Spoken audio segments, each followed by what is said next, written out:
coming back to me. Now you've been gone for far too long. You've seen the world and now it's gone wrong. Though it's not hard to see. When the train pulled up, screeched to a halt, and as the steam blew away through the crowd, I saw your face. A beauty to which nothing compares. Your smile always brings on sense. All right. Thank you so much for joining us on episode number 11 of Lunch Out Loud Ottawa. My name is Nick Wachowski. I'm Andrew Miller. And the awesome voice you heard right there is Ottawa's very own Cory Levesque. I was just introduced to him a couple weeks ago at a 4-in-1 acoustic session over at the Fifth Avenue Arts Court. And he was quite the showman. In fact, if you see the photo that I recently put on Instagram and on our Facebook, he did fall into the pond, and he was playing out of that. So excellent showmanship there. So that's coming off of his second album. This song there was Your Home Is Here With Me. That's off his second album, which was called A Little Bit of Me. And we'll be hearing him a little more later in the show. If you do want to catch him, he is playing a very interesting show that's going to be going on February the 13th, the day before Valentine's Day, at Zaphod's, called Breakdown Wednesday, Valentine's Day, and it's going to be pretty interesting, so you can go out and see him there. Anyways, our very special guest today is Susie Kendrick from LilyBelle Communications. Hi, Susie. Hi, guys. Thanks so much for joining us today. Thank you for having me. Absolute pleasure. So, before I guess we get into a little bit about LilyBelle Communications, we want to learn a little bit more about you and have our listeners connect with you and learn a little bit about you, and then we'll figure out a little more later. Okay. So how did you end up in Ottawa? So I actually came to Ottawa to go to Carleton for their journalism program there, and did that for 4 years, and then kind of left and went to Toronto, New York, Chicago, back to Toronto, and then eventually found my way back here for a job in the communications sector. Where did you work in Toronto and Chicago? So I when I left university, I was straight into the media sector, doing TV broadcasting, on-air, producing, writing, that kind of thing. So in New York, I got the opportunity to work at Good Morning America for 6 months, which was amazing. Oh, wow, that's good. Yeah. Was that a paid internship or? No, it was actually I did a diploma in globalization and international affairs at Bard College in Manhattan. Wow. And then it was the internship opportunities that really drew me to the program. And as soon as I saw the list of potential places you could be at, I saw Good Morning America, and I said, okay, that's where I need to be. And all the stars aligned, and I got the internship, and it was amazing working in the corporate headquarters of ABC on the Upper West Side, and I was working with the entertainment producer in Times Square studio, coordinating all the celebs when they would come in and that kind of thing. So it was awesome. Who's your favorite celeb that you met? Timbaland was kind of cool. Nice. And some other people were kind of divas, but I won't mention any names. What about Toronto? How was your path in Toronto? How did you like working there? Yeah, so I actually had a small stint in PR at a small firm in Toronto, but then my love for media kind of drew me back working at a global financial news station. Started as a media assistant, moved up quickly to a journalist, then I was producing, and then eventually I was managing an entire department of chase producers, so producing segments for the show, getting guests, writing scripts, organizing graphics, basically everything. So when the anchor goes on air, we have like a pretty package for him to just go and deliver the segment. Was it kind of like Newsroom? Have you ever seen that TV show? I have seen a couple episodes, something like that. Something like that. Love that show. Yeah, wow, that's quite a resume you've been building, that's for sure. So and ultimately you ended up in Ottawa from these exciting places. So we're quite lucky to have you come back here. Oh yeah. To bring the knowledge of those excellent places. Yeah, so I mean, I've always had a love for media, and that's kind of where my passion has always been. But the media industry, it's kind of fickle. I mean, it's not too stable. And that's kind of something that I wanted out of a career. So that's why I transitioned into the communications side of things. So I was doing corporate communications, and then that kind of led into PR, and then eventually led into me starting my own company. Excellent. So we always like with our guests to talk about favorite activities in Ottawa, learn a little bit about them. Mm-hmm. What do you like? What do you like to do in the summer and the winter in Ottawa? Obviously in the winter, you have to skate on the canal, get a beaver tail, that kind of thing. Have you been out there yet this year? I did. I actually went on Sunday. Oh, nice. How was it? It was cold. So Well, that's good. It's better than being warm and going through the ice, no? yeah, that's true. It's very true. It's funny because I used to take figure skating lessons. So when you get back on the ice after a while and you're kind of shaky, and then you're like, oh, maybe I'm gonna try a little spin. All the skills came back, did they? Not really, but I like to pretend they did. But it was fun, and then we stopped at Canal Ritz after for lunch, which is always a great place to stop right on the canal. Yeah, for sure. And then other fun stuff in the winter. Well, I mean, it's seasonal, but Ottawa Fashion Week is also this weekend, so that's something cool to go and see.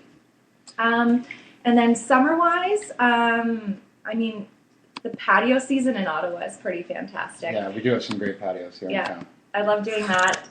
And also, we live right along, we're in Westboro right now, and we live along the Ottawa River, so taking my dog out for walks. Yeah. And Head down to Westboro Beach. Yeah. Yeah. Catching some rays. Yeah. What's your favorite patio in the market? Where are people going to catch you? That's a good question. I like to try a bunch of different places, but usually in the market, maybe at Stella or Steak. Yeah. But I'm trying to get into more locally owned places. There's a bunch of locally owned restaurants that I really want to try out. Mm-hmm. Well, ASAP, but if they have a patio in the summer, that's awesome. Yeah. Well, especially here in Westboro now that it's developing so much. I mean, here at head office for LilyBelle Communications, you're a block away from it all pretty much. So.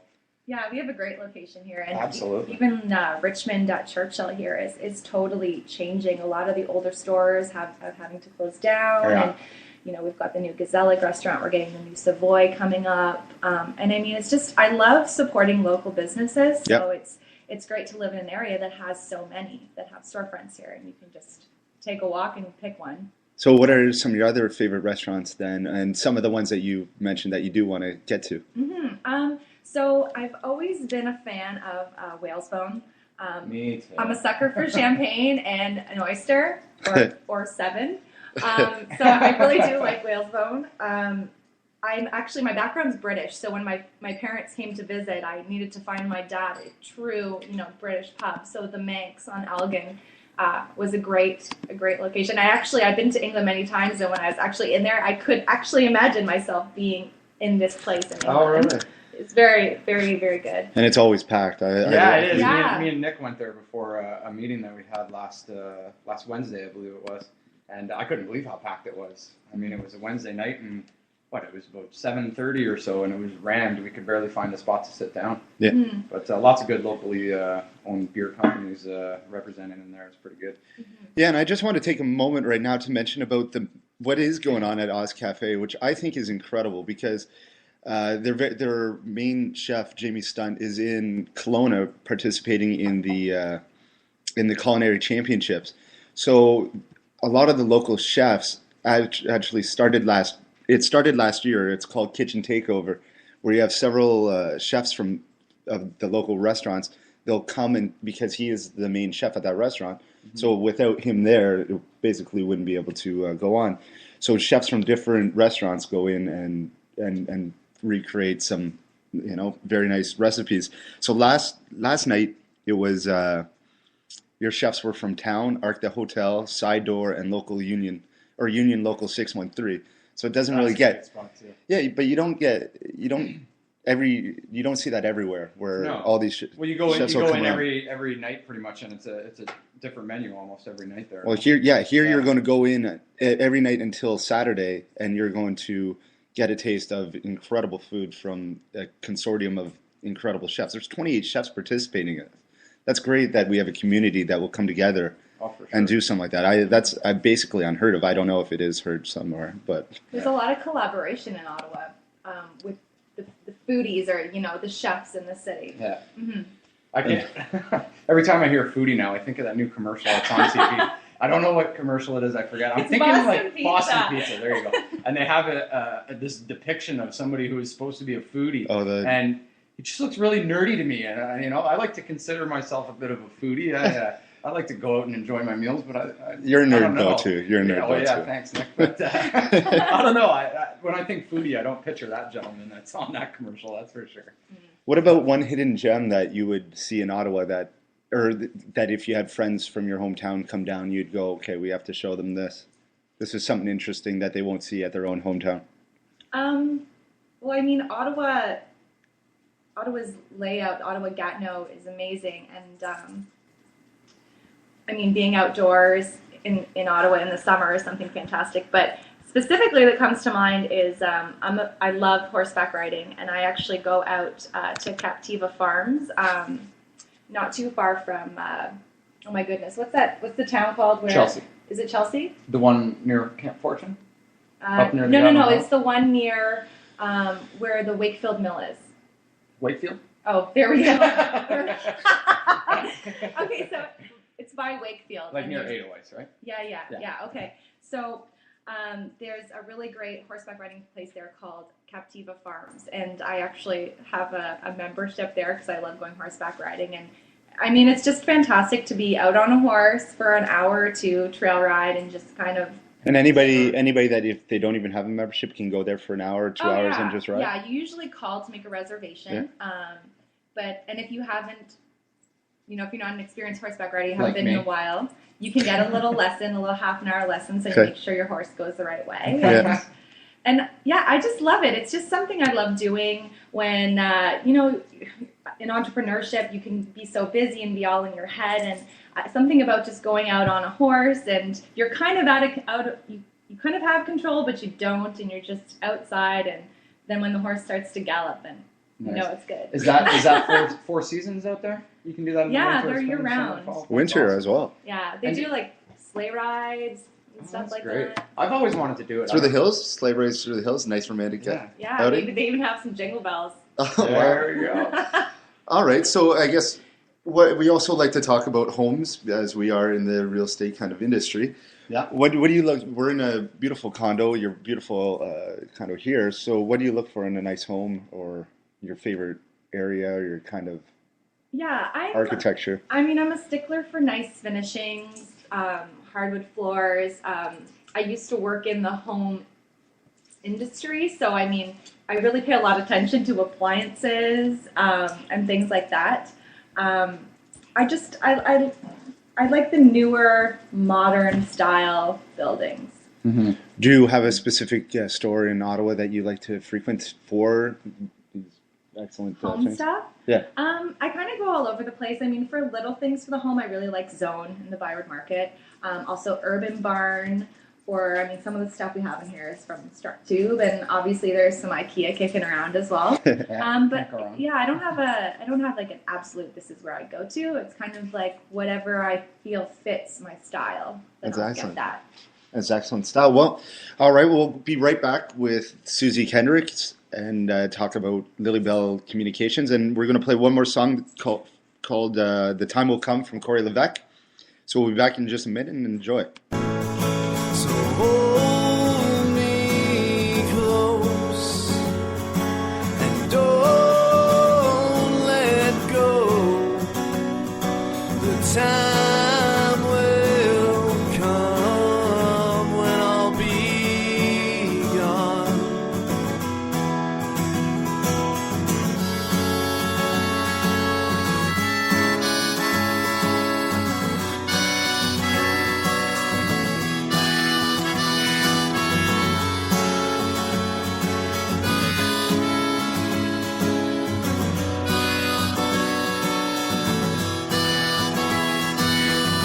Tomorrow morning when the sun rises from the hills, the morning dew beats off the grass and the lake still standing still. I'll pack my pickup with a couple of my things. Softly I'll kiss. All right, there's another good track by Cory Levesque. So once again, we're here with Susie Kendrick, operating CEO of LilyBelle Communications. So I guess just start off, tell us a little bit about LilyBelle Communications. Why you got started. I know that you were working with a bunch of other fairly reputable firms before this, and you decided to go off on your own. So, So my background in media obviously led into it, and then my transition into communications and PR. And it was kind of like once I was working in PR, I had really found my niche and where I belong. I mean, I think the fact that I have worked in the media, have a journalism degree, it really helps in terms of working with PR, pitching to the media, and being inside their head and what are they going to cover and why would they cover a story. And the journalism degree part of knowing how to properly tell somebody's story and help someone communicate. And in this scenario, LilyBelle Communications being a boutique creative communications agency, instead of telling people's stories for the purposes of the news, I'm helping businesses tell their stories to their target market, with obviously the end goal of generating sales. So it's just about properly being able to communicate what you want to communicate to your client.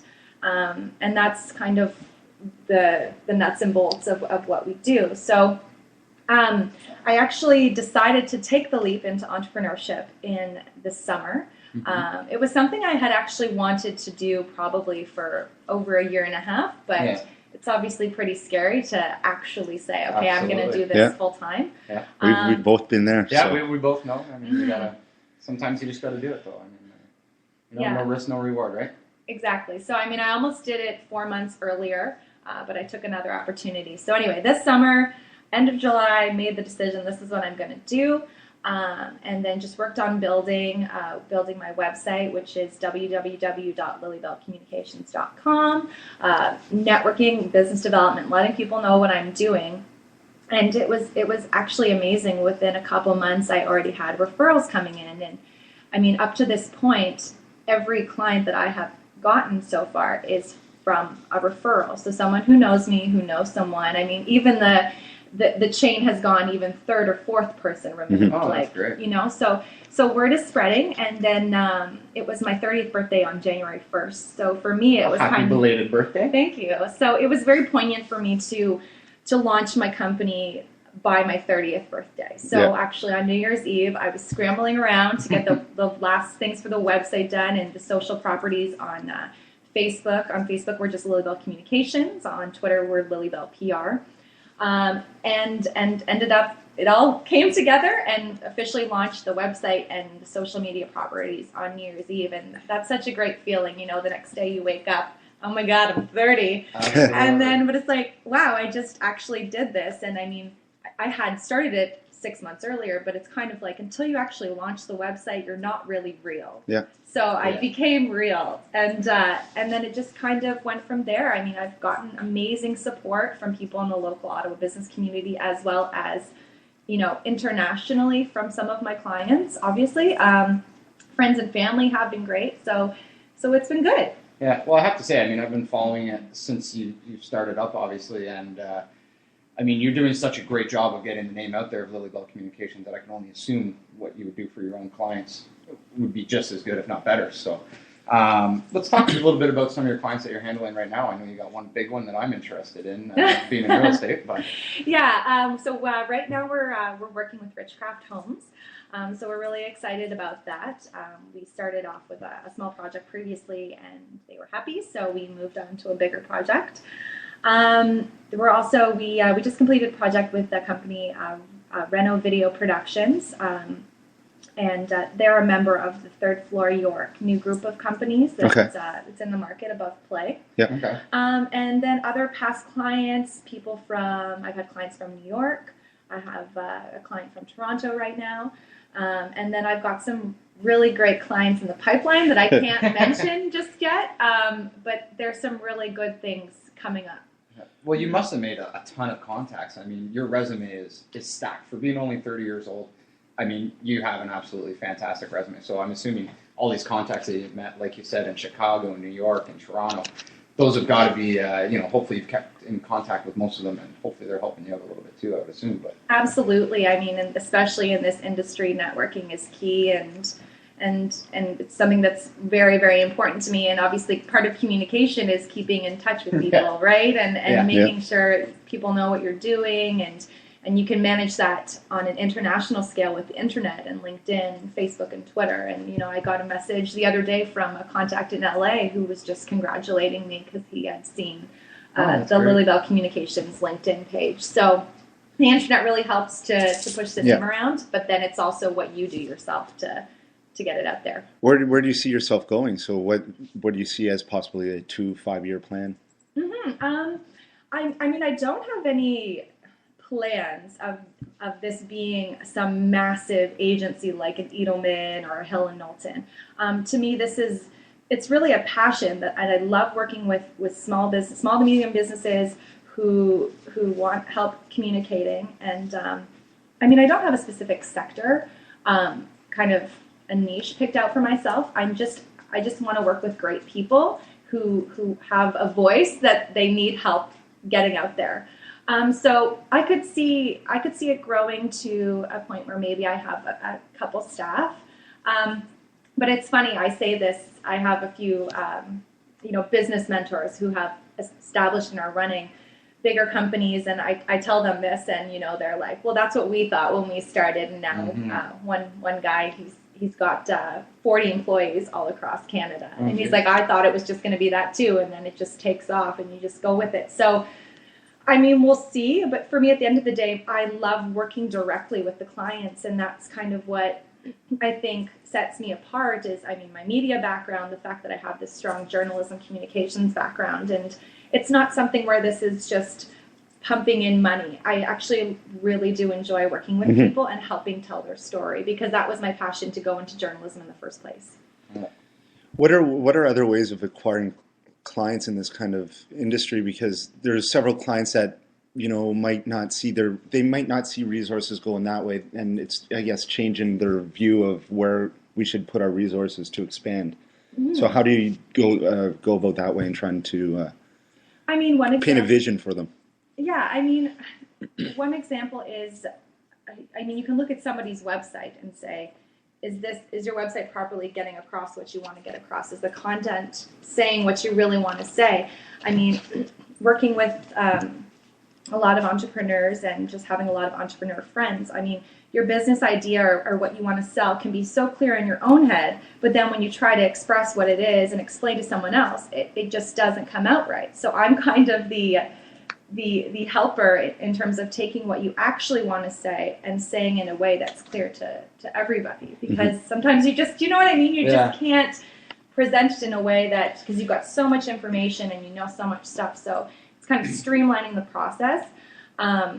And another thing too is, I can say from some of the meetings that I've been having, a lot of people are realizing who still don't have a social media presence in business that they need to have one, and that online is the way some even retail things are going. Like the brick and mortars are going to close down, and they're going to have their main business online. So if your main business is online, what's your online community then? How do you build that? And it's your voice to your clients, and who are your clients, and what do they care about? And it's really looking at the whole ecosystem within who you want to sell to, and catering content and catering PR and that kind of stuff to them. And that's another, we're seeing that a lot more in Ottawa now with local stores having a Twitter, a person that's handling the Twitter account, and it's becoming a lot more personable.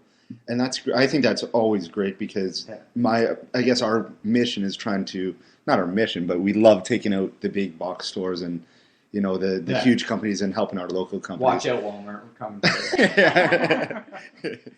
So we love seeing that happen. So if you can help other companies get that out there and start changing people's mind from going to the big stores and helping support our local awesome Ottawa stores.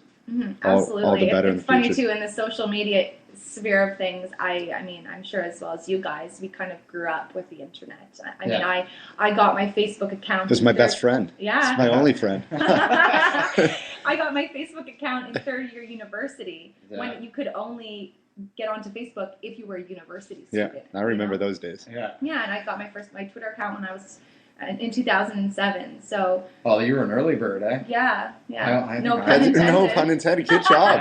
Good job there, Miller. Thank It's you. the quickest you've been in months.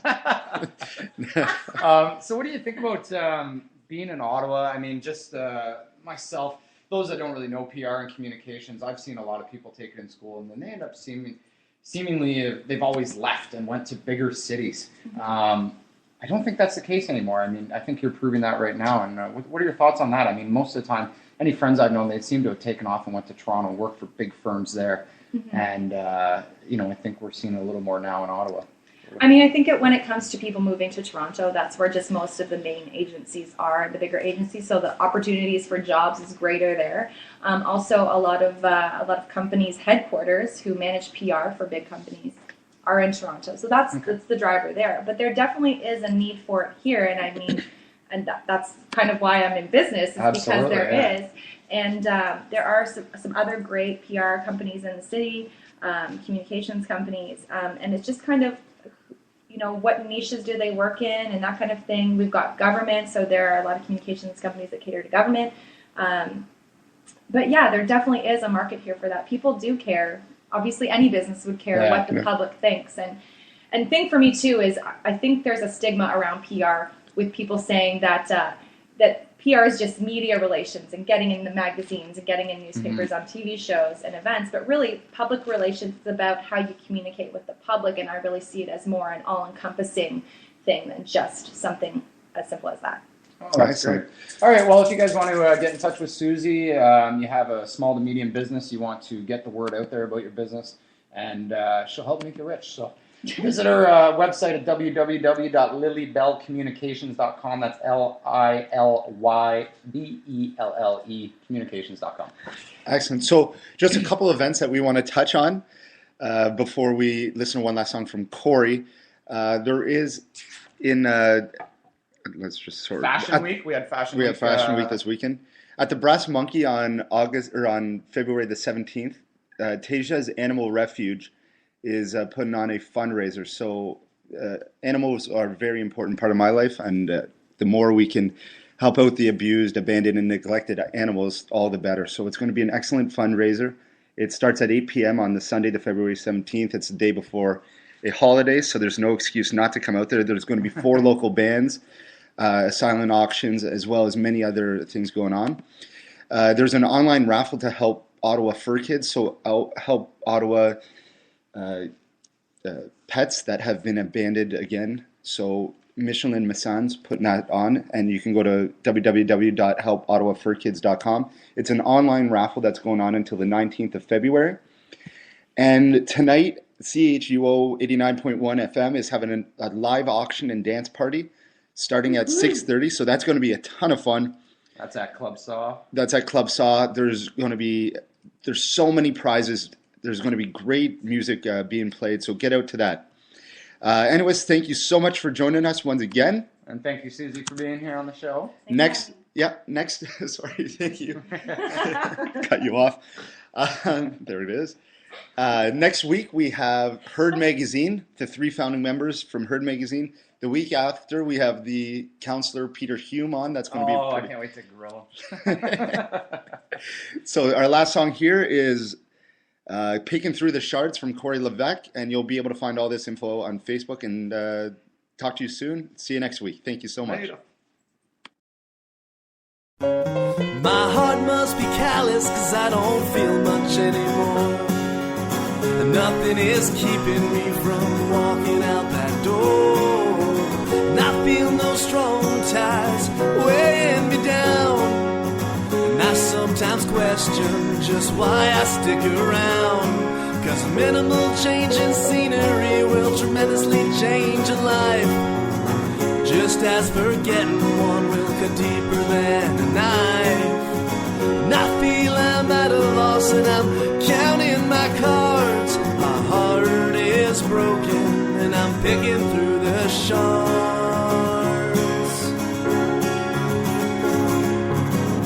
And I still don't see what you can say to me tonight that'll make me wanna stay or wanna